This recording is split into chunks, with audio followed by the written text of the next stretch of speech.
قرآن مجید میں 3 الفاظ ایسے ہیں جنہیں سمجھنے اور حقیقت جاننے کی اس لیے بھی ضرورت ہے کہ ان الفاظ کے حقیقی مفاہیم سمجھے بغیر آیت مبارکہ کا صحیح مفہوم نہیں سمجھا جا سکتا۔ سورہ فاطر کی آیت نمبر 13 میں ارشاد ہے، ذالکم اللہ ربکم لہ الملک والذین تدعون من دونہ ما یملکون من قطمیر۔ وہی اللہ تمہارا رب ہے، بادشاہی اسی کی ہے، اسے چھوڑ کر جن دوسروں کو تم پکارتے ہو وہ قطمیر کے بھی مالک نہیں، یعنی پرے کاہے کے بھی مالک نہیں۔ دوسری آیت سورہ نساء آیت نمبر 49 میں ہے، اللہ تعالیٰ کا ارشاد ہے، وَلَا يُظْلَمُونَ فَتِيلًا، ان پر فتیلہ برابر یعنی ذرہ برابر بھی ظلم نہ کیا جائے گا۔ تیسری آیت بھی سورہ نساء میں ہے، آیت نمبر 124، اللہ تعالیٰ کا ارشاد ہے، وَلَا يُظْلَمُونَ نَقِيرًا، ان پر نقیرہ برابر یعنی ذرہ برابر بھی ظلم نہ کیا جائے گا۔ اب سوال یہ ہے کہ مذکورہ بالا تینوں آیات میں جو الفاظ آئے ہیں، قطمیر،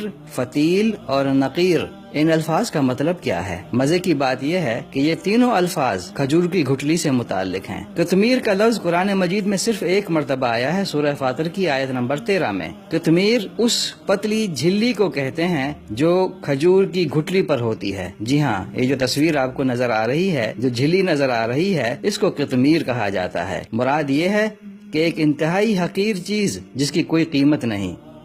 تو سورہ فاطر کی آیت نمبر 13 کا دوبارہ مطالعہ کرتے ہیں، آپ کے سامنے آیت مبارکہ کا کھل کر مفہوم آ جائے گا۔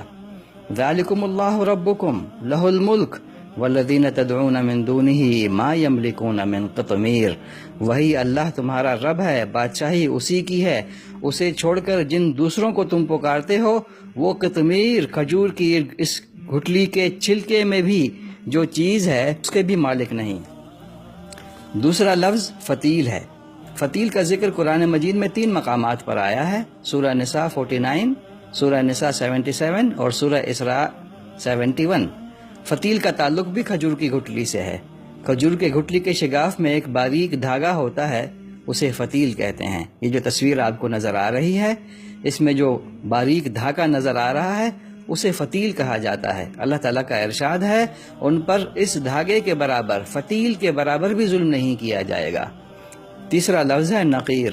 نقیر کا لفظ قرآن مجید میں 2 مرتبہ استعمال ہوا ہے، سورہ نساء کی آیت نمبر 53 اور 124۔ قرآن مجید میں نقیر سے زیادہ چھوٹی کوئی مثال نہیں۔ نقیر کا تعلق بھی کھجور کی گٹھلی سے ہے۔ گٹھلی میں شگاف کے مخالف سمت میں ایک چھوٹا سا نقطہ ہے۔ تصویر دیکھیے، جو تصویر میں آپ کو نقطہ نظر آ رہا ہے اسے نقیر کہا جاتا ہے۔ نقیر کے متعلق سورہ نساء کی آیت نمبر 124 کا مضمون ذکر ہوا ہے، تو دوسری آیت کا مطالعہ کرتے ہیں، سورہ نساء آیت نمبر 53۔ اللہ تعالیٰ کا ارشاد ہے، ام لہم نصیب من الملک فاذا لا یؤتون الناس نقیرا۔ کیا خدا کی حکومت میں ان کا کوئی حصہ ہے؟ اگر ایسا ہوتا، اگر خدا کی حکومت میں ان کا کوئی حصہ ہوتا تو یہ دوسروں کو نقیرہ کے برابر تک نہ دیتے، یعنی کھجور کے اس شگاف میں جو نظر آ رہی ہے تصویر آپ کو، اتنا بھی ذرہ برابر بھی لوگوں کو نہ دیتے۔ قطمیر، فتیل اور نقیر کا مفہوم اچھی طرح سمجھنے کے بعد آیات کے مفہوم کی گہرائی کو سمجھنے میں کتنی آسانی ہو گئی۔ اللہ تعالی ہمیں قرآن مجید کو سمجھنے اور اس پر عمل کرنے والا بنائے۔